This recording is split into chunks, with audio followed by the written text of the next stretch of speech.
Ano na naman? Hello? Ma'am! Ma'am, naghahanap kami ni Daddy. Ma'am, may galit na galit siya. Ano gagawin ko?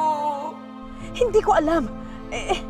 Kailangan ko lang mag-isip muna. Aba, nasa ka ba? Pupuntahan kita. Papunta na ako doon sa go-to hotel ko. Doon na muna ako magstay habang hinihintay ko humupa yung galit ng daddy mo. Teka, magtatago ka? Iiwan mo ko? Mami, paano na ako? Malaki ka na naman eh. E di gamitin mo yung utak mo. And besides, kanino bang kasalanan to, ha? Paano ba nabasa ni Robert yung hard drive niya kundi dahil sa kapabayaan mo? Teka, bakit ako yung sinisisi mo? Alam nga naman ako sisihin mo. Sino bang tumulak kay Daddy sa hagdan? Hindi pa ikaw? At bakit ko ba nahila yung daddy mo?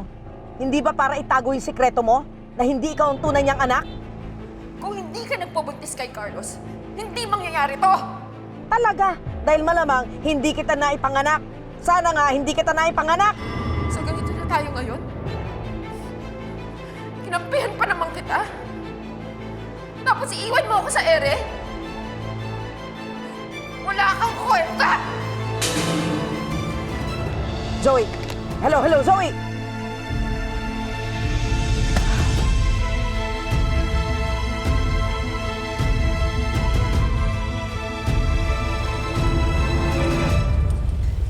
Bigat-bigat lang po kasi. Siyempre, iniisip ko po si Tate pero hindi ko po maiwasang isipin po si Zoe. Kapatid mo kasi siya. Kaya kahit ilang beses kayo mag-away, alam ko, mahal mo siya.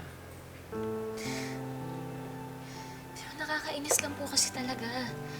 Nakaka-frustrate po na alam naman ni Zoe na mali yung ginagawa ng nanay niya pero pinagtatanggol niya pa rin.